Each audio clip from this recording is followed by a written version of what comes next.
Yesterday, we had Mrs. White reading from June's perspective. They were at the funeral of Matthias, and we got to meet Chan, sounds like a villain to me. And today, we're going to read from Day's perspective. So let's get going. Page 67. It's gaudy hot even this late in the afternoon. I limp through the streets along the rim of Alta and Winter Sector, along the lake and out in the open, lost in the crowded shuffle of other people. Remember, Day had to leave where he was being hidden because somebody was coming with medicine, but we think it's a setup. My wounds are still healing. I wear the army trousers our caretaker gave me with a thin collared shirt Tess found in a garbage bin. My cap is pulled low, and I've added to my disguise with a bandage patch over my left eye. Nothing unusual, really. Not in this sea of workers with factory injuries. Today I'm out on my own. Tess is keeping profile several streets down, tucked away on a hidden second floor ledge. Never any reason to risk both of us if I don't have to. Familiar noises surround me. Street vendors call out to passersby, selling boiled goose eggs and fried dough and hot dogs. Attendants linger at the doors of grocery stores and coffee shops, trying to win customers over. A decades old car rattles by. The second shift workers are slowly making their way home. A few girls notice me and blush when I look at them. Boats chug around the lake, careful to avoid the giant water turbines churning along the edge, and the shore's flood sirens are quiet and unlit. Some areas are blocked off. These I steer clear of. The soldiers have marked them as quarantine zones. The loudspeakers that line the roofs of the buildings crackle and pop. The jumbotrons pause in their ads or, in some cases, warning about another Patriot rebel attack to show a video of our flag. Everyone stops in the streets and goes still as the pledge starts. I pledge allegiance to the flag of the great Republic of America, to our elector primo, to our glorious states, to unity against the colonies, to our impending victory. When the elector primo's name comes on, we salute toward the Capitol. I mumble the pledge under my breath, but stay silent in the last two passages when the street police aren't looking my way. I wonder what the pledge sounded like before we went to war against the colonies. When the pledge ends, life resumes. I go to a Chinese-themed bar covered in graffiti. The attendant at the door gives me a wide smile that's missing several teeth and quickly ushers me in. We have real Tsingtao beer today, he murmurs. Leftover cases from an imported gift sent straight to our glorious elector himself. Goes until 6 o'clock. His eyes dart around nervously as he says this. I just stare at him. Tsingtao beer? Yeah, right. My father would have laughed.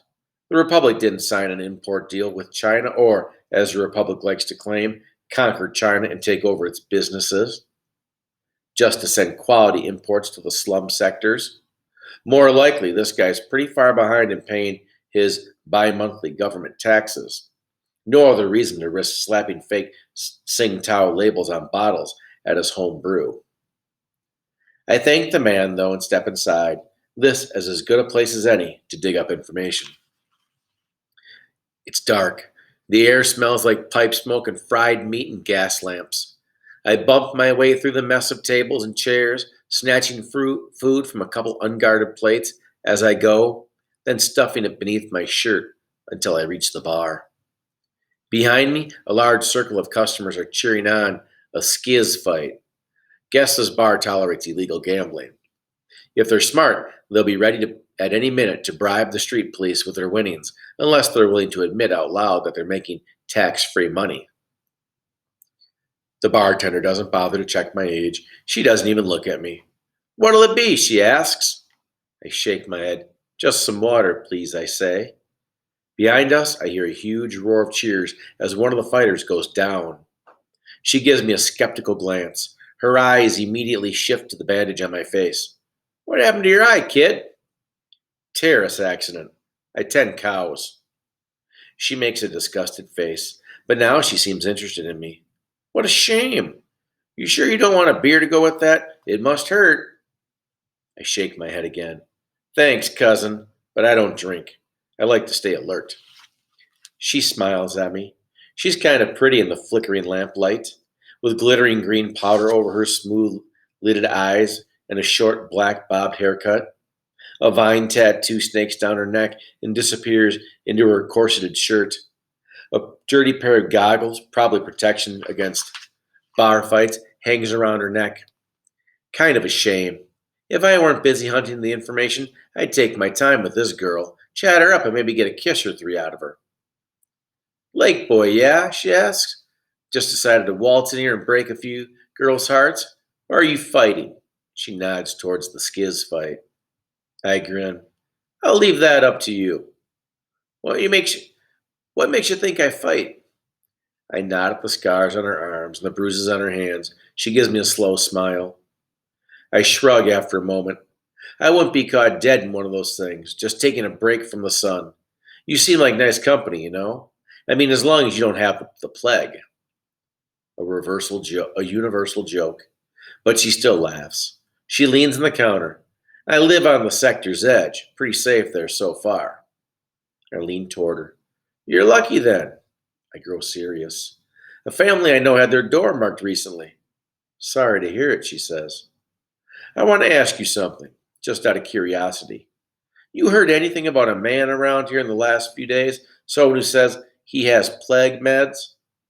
She raises an eyebrow at me. Yeah, I heard about that. There's a bunch of people trying to find him. Do you know what he's been telling people? She hesitates for a moment. I notice that she has a few tiny freckles on her nose. I hear he's telling people he wants to give a plague cure to someone, only one person, that this person will know who he's talking about. I try to look amused. Lucky person, yeah? She grins. No kidding. He said he wants this person to meet him at midnight, tonight, at the 10-second place. 10-second place? The bartender shrugs. Hell if I know what that means. Neither does anyone else, for that matter. She leans over the counter toward me and lowers her voice. Know what I think? I think this guy's just crazy. I laugh along with her, but my mind is spinning. I have no doubt that this person is searching for me. Almost a year ago, I broke into the Arcadia Bank through the alley that runs behind it. One of the security guards tried to kill me. When he spat at me and I told him I'd be cut to pieces by the bank vault lasers, I taunted him. I told him that it would take me 10 seconds to break into that vault room. He didn't believe me. But the thing is, no one ever believes what I say until I actually end up doing it. I bought myself a nice pair of boots with that money, and even shopped for an electrobomb on the black market, a weapon that disables guns in its vicinity. Came in handy when I attacked an airbase. And Tess got an entire outfit, brand new shirts and shoes and pants, and bandages and rubbing alcohol, and even a bottle of aspirin. We both got a good amount of food. The rest I gave to my family and other lake folks. After several more minutes of flirting, I say goodbye to the bartender girl and leave. The sun's still in the sky, and I can feel beads of sweat on my face. I know enough now. The government must have found something at the hospital and wants to lure me into a trap. They'll send a guy to the 10-second place at midnight and then place soldiers along the back alley. I bet they think I'm real desperate. They'll probably also bring along plague meds, though, to tempt me into the open. I pressed my lips together in thought. Then I changed the direction I'm walking, off to the financial district. I have an appointment to keep. And that's the end of that chapter. I'm on page 73. Back to June's perspective tomorrow. Who is it, I wonder, that is looking for him? I guess we'll have to wait and see. Bye-bye.